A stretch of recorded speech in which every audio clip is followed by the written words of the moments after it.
خبر ما اومدیم، یالا یالا. شرمنده خانم ببخشید، من عذر میخوام، شرمنده عذر. تو اتاقی یهو یکی سرشو میندازه پایین مثل گاو میاد تو. موبایل دستته، داره با یه نفر چت میکنی، بغل دستی کاملا احاطه داره روی موبایل، یعنی سره کاملا تو موبایله. مثلا خیلی زرنگی، یا اینکه مثلا بی اجازه میری جایی، حالا دیگه خانواده ما و شما نداره و خیلی خودمونی هستی. اینا همه مثل خواهر مادر خودمون میمونند. نه خداییش تو برای خواهر مادر خودت اجازه نمیگیری میری تو؟ موزلی اصلا.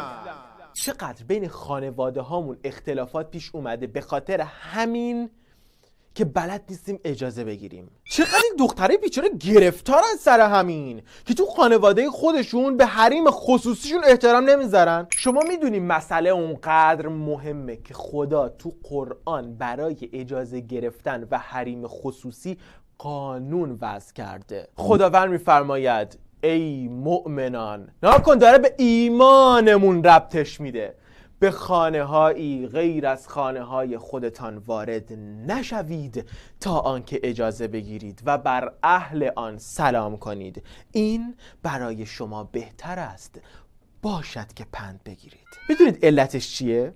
چون این چشم میتونه فاجعه به بار بیاره. این چشم میتونه هر رازی رو برملا کنه، برای صاحبش حداقل. یکی از گرفتاریایی که تو هر خونه‌ای پیش میاد همینه که ملت تو خونه یا تو اتاقشون امنیت ندارند. هر لحظه امکان داره یکی سرشو بندازه پایین، هرتی بیا تو، بعد خیلی با ادب باشه و لطف کنه، تق تق من اومدم. آقا این من اومدم تو چه فایده ای داره؟ اون طرف سر هر کاری که باشه نمیتونه تکون بخوره توی اون 2-3 ثانیه‌ای که شما بهش وقت دادی. بعد اصلا این اجازه نیست اسمش، فقط اعلام دخوله. یکی میخواست بیاد تو خونه رسول الله علیه السلام، گفت بیام تو به زبان خودشون عالج، یه جوری مثل همون یالا یالای خودمون. رسول الله علیه السلام به اون شخصی که تو خونه بوده میگه برو بهش ادب اجازه گرفتن رو یاد بده. میره بهش میگه اول سلام کن، بعد بگو میتونم بیام تو، که اون طرفی که تو خونشه قدرت اختیار داشته باشه که اجازه بده یا نده. تو جامعه ما فکرشو بکنید، یکی بخواد بره خونه یک نفر بعد بهش اجازه ندن،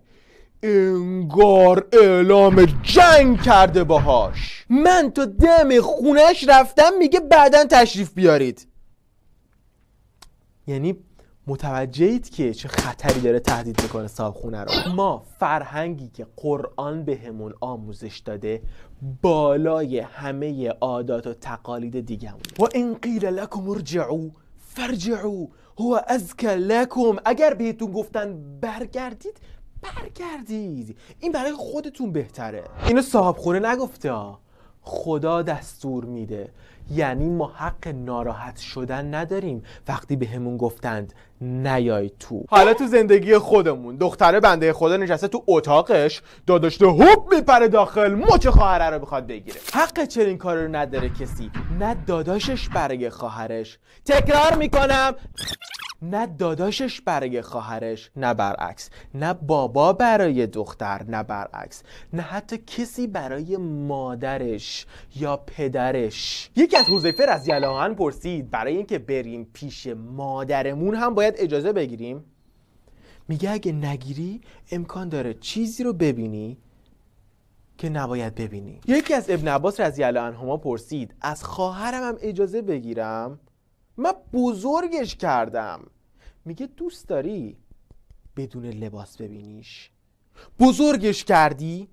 حریم خصوصی داره، یعنی هیچ کسی حق نداره وارد حریم خصوصی کسی بدون اجازه بشه، مگر کی واقعا؟ مگر زن و شوهر برای هم، فقط این دوتا. اگه میبینی باید بچه‌تو کنترلش کنی تو اتاقش، قانون بذار تو خونه که کسی غیر از کار ضروری کوتاه مدت در اتاقش رو نبنده.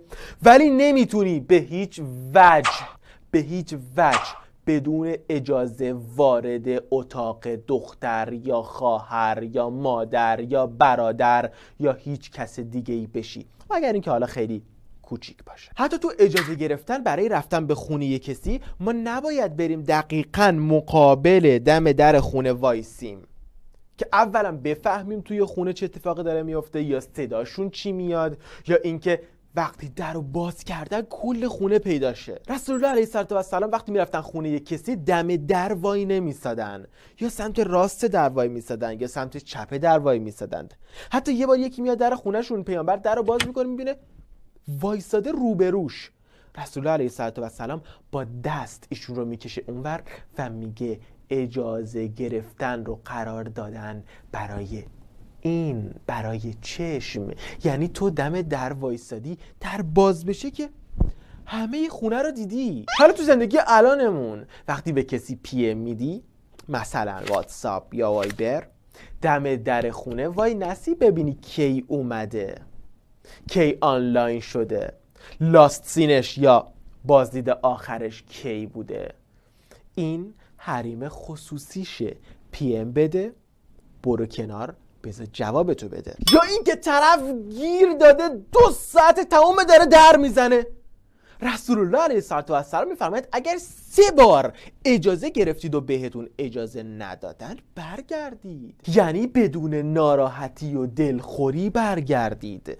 بله شاید من اجازه شما را شنیده باشم و اجازه ندادم، سکوت کردم و قرار هم نیست که بگم به شما چرا.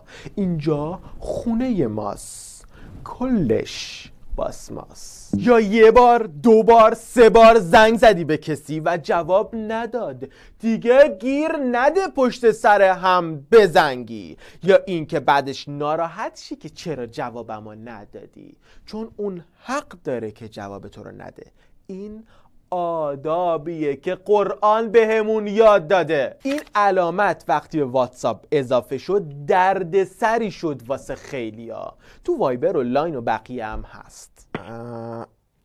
پی ام رسید، دیدش، آفلاین، جواب منو نداد.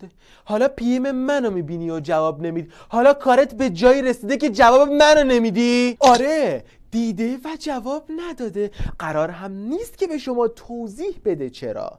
و ان قیل لکم ارجعوا فارجعوا هو ازکی لکم.